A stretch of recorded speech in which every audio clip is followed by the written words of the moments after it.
Welcome back everyone.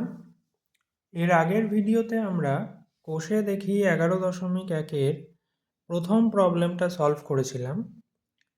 আজকের ভিডিওতে আমরা পরের প্রবলেমটা সলভ করব। পরের প্রবলেমটা কি বলছে দেখো। একটি সমদ্বিবাহু ত্রিভুজ যার ভূমির দৈর্ঘ্য 5.2 সেন্টিমিটার এবং সমান বাহুর প্রত্যেকটির দৈর্ঘ্য 7 সেন্টিমিটার। তাহলে এইরকম একটা সমদ্বিবাহু ত্রিভুজ আমাদের অঙ্কন করতে হবে।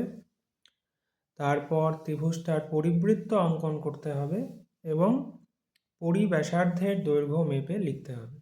এই হচ্ছে আমাদের কাজ। তাহলে সবার প্রথমে 5.2 সেন্টিমিটার এবং 7 সেন্টিমিটারের দুটো বাহু আমরা অঙ্কন করব। দুটো সরল রেখাংশ আমরা অঙ্কন করব, যেটা অলরেডি আমি করে রেখেছি। এইবার আমরা সমদ্বিবাহু ত্রিভুজটা অঙ্কন করব। কিভাবে করব? সবার প্রথমে একটা বড় সরল রেখাংশ নিয়ে নিই আমরা।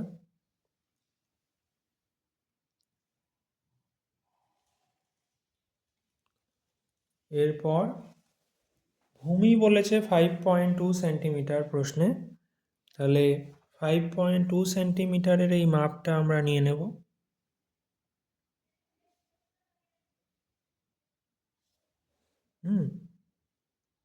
এই মাপটা আমরা নিয়ে নিলাম।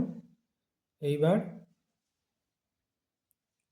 কম্পাসটাকে সরল রেখাংশের একদিকে বসিয়ে এই কেটে নিলাম। তাহলে আমরা ভূমি পেয়ে গেলাম। আর সমদ্বিবাহু ত্রিভুজের সমান বাহু দুটির দৈর্ঘ্য বলছে 7 সেন্টিমিটার। তাহলে এবার 7 সেন্টিমিটারের বাহুটা থেকে আমরা মাপ নিয়ে নেব। 7 সেন্টিমিটারের সরল রেখাংশ থেকে আমরা মাপ নিয়ে নিলাম কম্পাসের সাহায্যে। এইবার আমরা ভূমির একদিকে বসাবো, ওপরের দিকে একটা বৃত্তচাপ অঙ্কন করব। ভূমির আর একদিকে বসাবো এবং উপরের দিকে একটা বৃত্তচাপ অঙ্কন করব।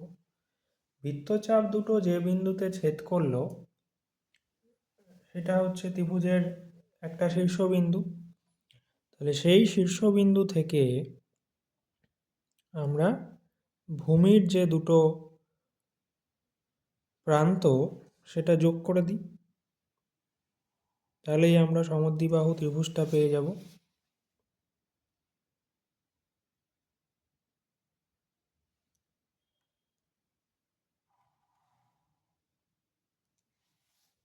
ঠিক আছে, তাহলে এই হচ্ছে আমাদের সমদ্বিবাহু ত্রিভুজ। নাম দেওয়া যাক এ, বি এবং সি।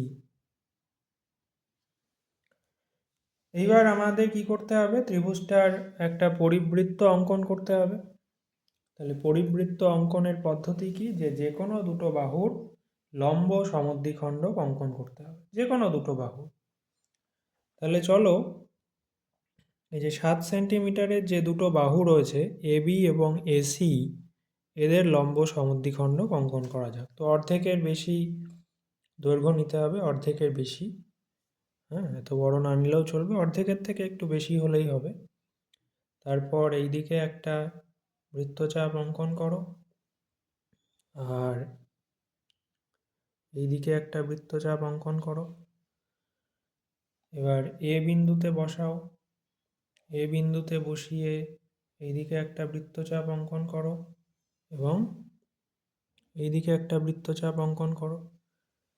তাহলে এরা পরস্পরকে যে বিন্দুতে ছেদ করছে বৃত্তচাপগুলো, সেই ছেদ বিন্দু দুটোকে এবার আমরা স্কেল দিয়ে যুক্ত করে দেব।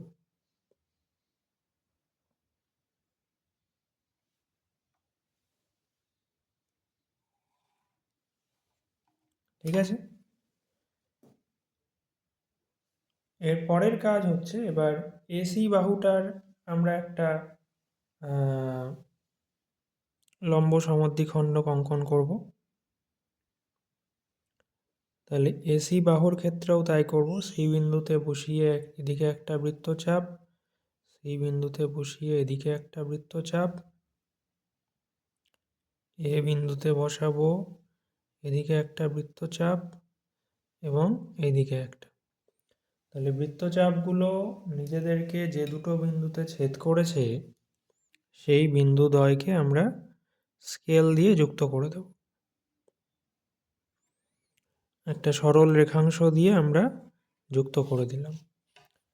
তাহলে এখন এই এবি আর এসি বাহুর লম্ব সমদ্বিখণ্ডক দুটো পরস্পরকে যে বিন্দুতে ছেদ করেছে এই বিন্দুটাকে ধরো আমরা বলছি ও বিন্দু। এই ও বিন্দুটাই হচ্ছে ত্রিভুজের পরিবৃত্তের কেন্দ্র বা পরিকেন্দ্র। তাহলে পরিকেন্দ্রের অবস্থান আমরা পেয়ে গেলাম। এবার পরিবৃত্তটা অঙ্কন করা যাক, তার জন্য দরকার পরিব্যাসার্ধ। তাহলে পরিকেন্দ্রের ওপরে আমি কম্পাসটা বসালাম এবং আমি যদি যে কোনো একটা শীর্ষবিন্দু অবধি মাপ নিয়ে নিই, তাহলে এই যে মাপটা, এটাই হচ্ছে পরিব্যাসার্ধের মাপ।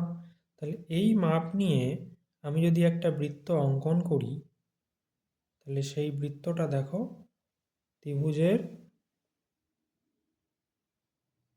তিনটে শীর্ষবিন্দুর ওপর দিয়েই গেল। তাহলে এইটা হচ্ছে ত্রিভুজের পরিবৃত্ত। এখন আমাদের দরকার পরিব্যাসার্ধের মাপ। তাহলে ও আর এ বিন্দুকে আমরা যুক্ত করে দিই। ও হচ্ছে পরিকেন্দ্র, এ হচ্ছে ত্রিভুজের শীর্ষবিন্দু এবং বৃত্তের ওপর অবস্থিত একটা বিন্দু। তাহলে এটা যুক্ত করে দিলাম, এটা হচ্ছে পরিব্যাসার্ধ। এবং পরিব্যাসার্ধের মাপ কিভাবে পাবো? তাহলে স্কেল দিয়ে দেখো,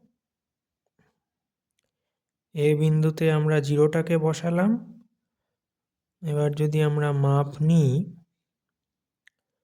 তাহলে আমরা পাচ্ছি 3.5678, 3.8 মতো আমরা পাচ্ছি।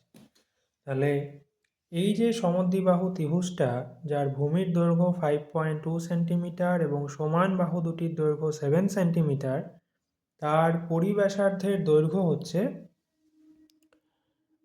Approximately 3.8 centimetre. Okay, so that's all. আমরা পরের প্রবলেমটা পরের ভিডিওতে সলভ করব।